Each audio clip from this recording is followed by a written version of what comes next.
Hello everyone, welcome back to my channel once again. So friends, सबसे पहले तो मैं आप लोगों से एक्सक्यूज़ चाहूँगा क्योंकि बहुत दिनों से मैंने वीडियो डाला नहीं था अपने चैनल में। सो फिर से हम लोग स्टार्ट करते हैं न्यू चैप्टर जो कि है क्लास 12 का केमिस्ट्री का फर्स्ट चैप्टर। इससे पहले मैंने इलेक्ट्रोकेमिस्ट्री का वीडियो जो है वो पूरा डाला हुआ है। So let's start the first chapter, that is solution. सबसे पहले ये जानो कि सॉल्यूशन किसे कहते हैं। देखो, सॉल्यूशन हम किसको कहते हैं। सॉल्यूशन जो होता है वो दो कंपोनेंट का होमोजेनियस मिक्सचर होता है। होमोजेनियस मिक्सचर ऑफ टू और मोर कंपोनेंट्स, या तो दो कंपोनेंट होगा या दो से ज़्यादा कंपोनेंट्स का होमोजेनियस मिक्सचर को हम सॉल्यूशन कहते हैं। मतलब जब दो चीज़ों को हम घोलेंगे, या तो लिक्विड को घोलेंगे, लिक्विड को लिक्विड से घोलेंगे, या गैस को गैस से घोलेंगे, या सॉलिड को लिक्विड से घोलेंगे, या गैस को सॉलिड से, किसी को भी अगर हम घोल देंगे तो इस तरीके से जो नया चीज़ बनेगा उसको हम कहते हैं सॉल्यूशन। ठीक है। और ये कैसा मिक्सचर होता है? Homogeneous mixture. होमोजेनियस मिक्सचर कहने का मतलब ये यूनिफॉर्म थ्रू आउट होता है। ठीक है, जिसको आपने नीचे क्लास में भी पढ़ा होगा, क्लास 10th में भी पढ़ा होगा और क्लास 9th में भी पढ़ा होगा। सो आइए एक एग्जांपल देखते हैं, जैसे solution of sugar and water. अगर आप शुगर और वाटर को मिक्स करेंगे, यानी कि वाटर में शुगर मिक्स करेंगे, तो जो आपको जो चीज़ बनेगा नया, that is called the solution. So हमेशा याद रखना, सॉल्यूशन में दो कंपोनेंट होता है, पहला सॉल्यूट और दूसरा सॉल्वेंट। और सॉल्यूट हम किसे कहेंगे? जो स्मॉल क्वांटिटी में होगा उसको सॉल्यूट कहेंगे, और जो लार्जर क्वांटिटी में होगा उसको हम सॉल्वेंट कहेंगे। ऐसा कंपोनेंट जो क्या होगा सॉल्यूशन में कम क्वान्टिटी में होगा, यानी लेसर क्वान्टिटी में प्रेजेंट होगा, और ऐसा कंपोनेंट जो सॉल्यूशन में लार्जर क्वांटिटी में प्रेजेंट होगा तो उसको हम कहेंगे सॉल्वेंट। जैसे कि एग्जांपल से हम समझते हैं शुगर प्लस वाटर। आप इसमें देखिए, आप वाटर में ना शुगर घोलेंगे, इसका मतलब शुगर का क्वांटिटी क्या होगा? कम होगा, और वाटर का क्वांटिटी क्या होगा? ज़्यादा होगा। तो जो ज़्यादा क्वांटिटी में होगा वो सॉल्वेंट होगा, और जो कम क्वांटिटी में होगा वो सॉल्यूट होगा। तो इस तरीके से दो चीज़ को मिक्स कर दिए तो एक नया चीज़ बना, और जो नया चीज़ बना उसको हम कहेंगे सॉल्यूशन। से ये सॉल्यूशन हो गया। आप देखो, सॉल्यूशन जो है, एक सॉल्यूशन को हम कहते हैं बाइनरी सॉल्यूशन। अब ये बाइनरी सॉल्यूशन किसे कहते हैं? देखो, क्या होता है कि जब किसी सॉल्यूशन में दो कंपोनेंट प्रेजेंट हो, याद रखना, किसी भी सॉल्यूशन में दो कंपोनेंट प्रेजेंट हो तो उसको हम कहते हैं बाइनरी सॉल्यूशन, जो कि बाई का मतलब होता है दो। The solution consisting of only two components is called binary solution. Solution के टाइप्स हम देखते हैं, कितने तरह के सॉल्यूशन के टाइप्स होते हैं, टाइप्स ऑफ सॉल्यूशन। इसको याद करने के लिए मैंने एक ट्रिक बनाया है जो कि है GLS, GQ, LQ, SQ। सो इसको याद करने का तरीका क्या है? आप क्या करेंगे, GLS लिखेंगे, GLS that is gaseous solution पहले लिखिए, फिर L फॉर क्या हो जाएगा, यहाँ L है तो L फॉर लिखेंगे लिक्विड सॉल्यूशन, S है तो फिर लिखेंगे सॉलिड सॉल्यूशन। अब इसको डिवाइड कर दीजिए, जैसे गैसियस सॉल्यूशन तो फिर GLS से ही स्टार्ट करेंगे, G for gas, L for liquid, S for solid. उसके बाद फिर नीचे में भी गैस लिक्विड सॉलिड, फिर इसमें भी गैस लिक्विड सॉलिड, तीनों में सेम चीज़ हो गया। फिर आप क्या करेंगे, अब ये गैस क्या है तो आप क्या करेंगे, गैसियस सॉल्यूशन है तो गैस गैस गैस कर दीजिए, ये लिक्विड सॉल्यूशन है तो लिक्विड लिक्विड लिक्विड, और ये सॉलिड सॉल्यूशन है तो सॉलिड सॉलिड सॉलिड। इस तरीके से आप एक डिफरेंस एग्जांपल देख सकते हैं। एग्जांपल आपको देखना है, आप कोई भी रेफरेंस बुक उठाइए, उसमें आपको मिल जाएगा। जैसे मैंने यहाँ पर एक आध दो लिख दिया है, जैसे गैस को गैस का जो सॉल्यूशन बनेगा वो O2 + N2, यानी ऑक्सीजन को आप नाइट्रोजन में अगर ऐड करेंगे तो वही बनेगा आपका गैसियस सॉल्यूशन। उसी तरह लिक्विड गैस, जैसे क्लोरोफॉर्म लिक्विड होता है, नाइट्रोजन गैस होता है, तो इन दोनों को मिक्स करो, जो भी बनेगा वो आपका गैस और लिक्विड का सॉल्यूशन होगा। उसी तरह सॉलिड और गैस का बनाना है तो कैम्फर क्या होता है, सॉलिड, और नाइट्रोजन क्या होता है, गैस। दोनों को मिक्स कर दो तो जो भी चीज़ बनेगा वो कौन सा सॉल्यूशन होगा, वो आपका सॉल्यूशन होगा गैसियस सॉल्यूशन। लेकिन इसमें कंपोनेंट कौन होगा, सॉलिड और गैस होगा। सो आई होप ये आपको पूरी तरीके से समझ में आया होगा। नेक्स्ट हम लोग आगे बढ़ते हैं। नेक्स्ट जो हमारा टॉपिक है वो है कंसंट्रेशन। अब देखो, कंसंट्रेशन किसको कहते हैं जानो। बहुत आसान चीज़ है, एकदम सिंपल सा चीज़ है, इसमें ज़्यादा दिमाग लगाने की ज़रूरत नहीं है। सपोज़ करो कि तुम्हारे पास 1 लीटर अगर कोई सॉल्यूशन है, ठीक है, तो उसमें आपको जितना भी सॉल्यूट घुला हुआ है 1 लीटर सॉल्यूशन में, या फिर अगर 1 kg का कोई सॉल्वेंट है, 1 kg सॉल्वेंट है, और उसमें जितना भी सॉल्यूट घुला हुआ है तो उसी को कहा जाता है उस सॉल्यूशन का कंसंट्रेशन। सपोज करो एक आपके पास ग्लास है, उस ग्लास का उसमें अगर मान चलो पानी डाला हुआ है, 1 लीटर का पानी है, और उसमें कुछ भी सॉल्यूट डाला हुआ है, ठीक है। तो उसमें जितना भी आप सॉल्यूट डालेंगे वही उसका कंसंट्रेशन होगा। उसी तरह मान चलो अगर 1 kg का कोई सॉल्वेंट है आपके पास, 1 kg का कोई भी सॉल्वेंट है और इसमें आपने जितना भी सॉल्यूट डाल दिया, तो वो जो चीज़ आपके पास है यानी कि जितना अमाउंट ऑफ सॉल्यूट है उसी को हम कहेंगे, क्या कहेंगे, उसको हम कंसंट्रेशन कहेंगे। इसका मतलब the amount of solute dissolve in per litre volume of the solution और the amount of solute dissolve in per kg weight of the solvent in the solution is called concentration। तो इसको हम कहेंगे concentration. Simple सा चीज़ था।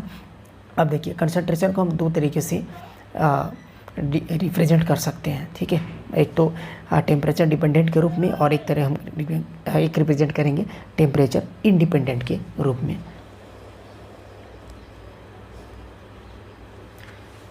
सो temperature dependent में कौन कौन सा हो जाएगा, देखिए इसमें आप क्या करेंगे, वॉल्यूम को कंसिडर करेंगे और टेम्परेचर इंडिपेंडेंट में मास को कंसिडर करेंगे।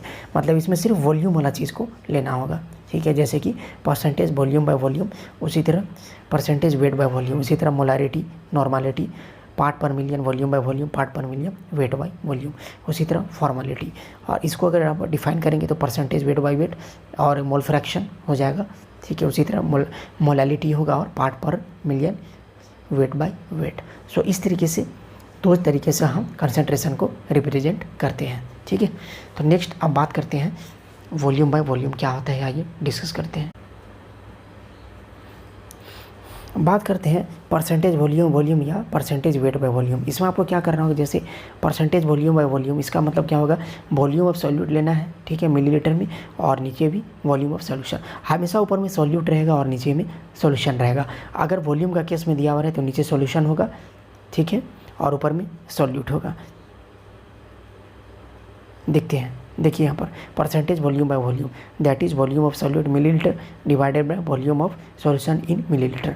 चूँकि यह मिलीलीटर में है इसलिए हम इसको चूँकि सेम है, इसमें कोई दिक्कत नहीं है। चूँकि परसेंटेज है इसलिए आप इसको 100 से मल्टीप्लाई कर देते हैं, ठीक है। तो ये आपका बन जाएगा परसेंट वॉल्यूम बाय वॉल्यूम। इसको डिफाइन करने की ज़रूरत नहीं है, एग्जाम में आता भी नहीं है।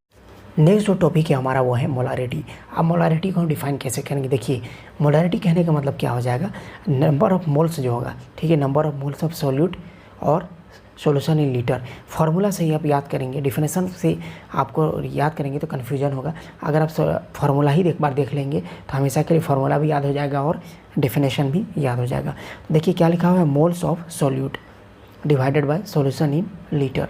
इसका मतलब क्या होगा कि कोई भी सॉल्यूशन दिया होगा वो लीटर में होगा और उसमें जितना भी नंबर ऑफ मोल्स होगा, जितना भी मोल्स होगा, नंबर ऑफ मोल्स घुला हुआ, तो उसी को हम कहेंगे मोलारिटी। तो इसको हम डिफाइन कैसे करेंगे, इसको डिफाइन करेंगे number of moles of solute. देखो number of moles of solute, तो ये किस में घुला हुआ है, ये घुला हुआ है सॉल्यूशन में, और कितना सॉल्यूशन, लीटर में है, ठीक है, यानी कि 1 लीटर बोल सकते हैं। Number of moles of solute dissolve in 1 litre of 1000 millilitre of the solution. या तो 1 लीटर सॉल्यूशन में जितना भी सॉल्यूट होगा घुला हुआ, नंबर ऑफ मोल्स, उस सॉल्यूट का नंबर ऑफ मोल्स अगर निकालिएगा तो उसी को हम कहेंगे मोलारिटी। या फिर अगर 1000 मिलीलीटर आपके पास सॉल्यूशन है तो 1000 मिलीलीटर जो सॉल्यूशन है उसमें जितना भी सॉल्यूट घुला हुआ होगा उसका जो भी आप मोल निकालिएगा, नंबर ऑफ मोल्स, तो उसी को हम कहेंगे मोलारिटी।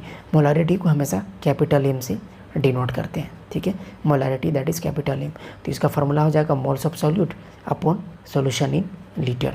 इसका अगर यूनिट निकालेंगे तो देखिए मोल्स ऑफ सॉल्यूट, तो मोल का क्या होता है, मोल का हम मोल लिखते हैं। उसी तरह सॉल्यूशन इन लीटर है तो लीटर के क्या हो जाएगा, लीटर। चूँकि ये सॉल्यूशन इन लीटर अपॉन में है तो हम पर लीटर कहेंगे। तो मोलारिटी इज इक्वल क्या होगा, मोल पर लीटर या फिर मोल डीएम क्यूब, ठीक है, यानी डेसीमीटर क्यों बोल सकते हैं इस तरीके से। तो इसको आप फार्मूला में पूरा रिप्रेजेंट कैसे करेंगे, इसको आप रिप्रेजेंट करेंगे molarity is equal to mole divided by volume in litre, volume in litre हमेशा याद रखेंगे। अगर यहाँ पर मिलीलीटर करते हैं तो क्या करना होगा, इधर 1000 से मल्टीप्लाई करना होगा। उसी तरह देखिए अब नंबर ऑफ मोल्स क्या होता है, इसको देखिए, इसको हम चेंज कर रहे हैं। ये जो नंबर ऑफ मोल्स है ना, इसके जगह हम चेंज करके कुछ और ट्राई करते हैं। देखो एन इक्वल टू क्या होता है, n equal to weight of solute, weight of solute, ठीक है, और फिर क्या हो जाएगा, मास ऑफ सॉल्यूट। या तो वेट ऑफ सॉल्यूट कहेंगे या मास ऑफ सॉल्यूट कहेंगे, दोनों एक ही चीज़ है। और नीचे क्या है, मोलर मास ऑफ सॉल्यूट। तो हमेशा याद रखना कि नंबर ऑफ मोल्स क्या होता है, आपने नंबर ऑफ मोल्स पढ़ा होगा, क्या पढ़ा होगा, number of moles N is equal to mass divided by molar mass, ये आपने पढ़ा होगा, मास बाय मोलर मास। तो इसी को कहते हैं वेट ऑफ सॉल्यूट बोल सकते हैं या मास ऑफ सॉल्यूट। तो जो भी मोलर मास ऑफ सॉल्यूट दिया हुआ है इसको हम रिप्रेजेंट कर देंगे। तो यहाँ पर चूँकि n हो जाएगा n, ठीक है, नंबर ऑफ मोल्स का फॉर्मूला होता है। तो यहाँ पर देखिए वेट है तो इसको हम वेट कहेंगे, और नीचे में चूँकि मोलर मास है तो मोलर मास को m और o से डिनोट करते हैं, MO। तो नंबर ऑफ मोल्स का फॉर्मूला होता है वेट बाई मोलर मास, ठीक है। इसको small m by capital M भी बोला जाता है, 9th क्लास में आपने पढ़ा होगा। तो उसी तरह इसको अगर हम चेंज करें इसको, तो हम n की जगह में क्या लिख सकते हैं, वेट बाय मोलर मास। तो हम वेट बाय मोलर मास कर दिए, और ये वॉल्यूम ऑफ लीटर है तो इसको इनटू कर दिए वॉल्यूम ऑफ लीटर। अगर इस वॉल्यूम ऑफ लीटर को मिली लीटर में आप चेंज कर दीजिए तो क्या हो जाएगा, molarity is equal to W that is weight divided by molar mass into 1000, जो कि अब ये लीटर में था तो हम इसको कर दिए मिली लीटर में, तो इसलिए यहाँ पर क्या हो जाएगा, मिली लीटर 1000 से मल्टीप्लाई हो जाएगा, ठीक है। तो उसी तरह W इज इक्वल टू क्या हो जाएगा, देखिए यहाँ से W is equal to M, ठीक है। इससे इसके नीचे कुछ नहीं तो क्या 1 आता है, W1 जा W, ठीक है। W is equal to M into ये और ये M इंटू क्या हो जाएगा, mass into molar mass into, sorry ये मोलारिटी है, I am very very very sorry, ये मोलारिटी है, दैट इज़ मोलारिटी। तो मोलारिटी, ये मोलारिटी था, ये तो molarity into molar mass into volume litre, this is the formula.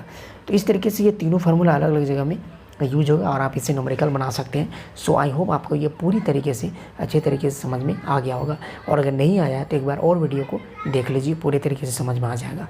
Next बात करते हैं हम लोग स्ट्रेंथ के बारे में कि स्ट्रेंथ क्या होता है। देखिए, mass of solute dissolve in 1 litre of volume of the solution. कोई भी अगर आपके पास 1 लीटर वॉल्यूम है, 1 लीटर का वॉल्यूम है, कोई भी अगर आपके पास 1 लीटर का क्या है वॉल्यूम है, ठीक है, 1 लीटर सॉल्यूशन दिया हुआ है जिसका वॉल्यूम 1 लीटर है, सॉल्यूशन दिया हुआ है जिसका वॉल्यूम 1 लीटर है, तो उसमें जितना भी सॉल्यूट होगा, ठीक है, उसका मास जो होगा, ठीक है, उसको हम क्या कहेंगे, स्ट्रेंथ कहेंगे। तो स्ट्रेंथ का फॉर्मूला क्या हो जाएगा, mass of solute divided by volume of solution. तो जो मास ऑफ सॉल्यूट होगा उसको आप ग्राम में लेंगे, और जो वॉल्यूम ऑफ सॉल्यूशन होगा उसको आप लीटर में लेंगे। So strength is equal to क्या हो जाएगा, फार्मूला में ऊपर में क्या हो जाएगा, वेट, और नीचे में क्या हो जाएगा, volume in litre. So S is equal to W/VL। इसका यूनिट अगर आप निकालना चाहें तो देखिए, वेट है तो ग्राम हो जाएगा, और नीचे में लीटर में है तो क्या हो जाएगा, पर लीटर, ग्राम पर लीटर। सो स्ट्रेंथ का यूनिट हो जाएगा ग्राम पर litre. So I hope you understand this. Next बात करते हैं मोलारिटी। अब देखिए मोलारिटी क्या होता है, मोलारिटी जो पहले हमने पढ़ा था वही बोला। तो molarity is equal to weight divided by volume in litre into molar mass, ठीक है। ये भी हमने पढ़ा था, एक फार्मूला ऊपर में जो आपने अभी जस्ट तुरंत इससे पहले जो देखा था, ये वाला फार्मूला। तो हमने क्या पढ़ा था कि molarity is equal to weight by volume in litre या mass by volume in litre into molar mass, ठीक है। ये भी मैंने मोलारिटी का फार्मूला ऊपर में डिस्कस किया है।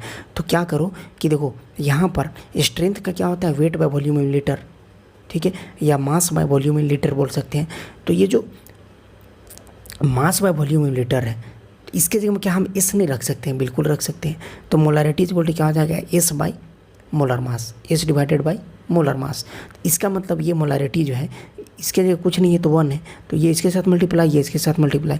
इसका मतलब स्ट्रेंथ इज इक्वल टू क्या हो जाएगा, मोलारिटी इंटू मोलर मास। तो स्ट्रेंथ इज इक्वल टू क्या हो जाएगा, क्या हो जाएगा, याद करिए, मोलारिटी, ये मोलारिटी होगा, molarity into molar mass. So this is the formula of strength in the terms of molarity. So I hope ये आपको समझ में आया होगा। तो अगर आप मोलारिटी दिया हुआ है तो आप स्ट्रेंथ निकाल सकते हैं इस फार्मूला को यूज़ करके।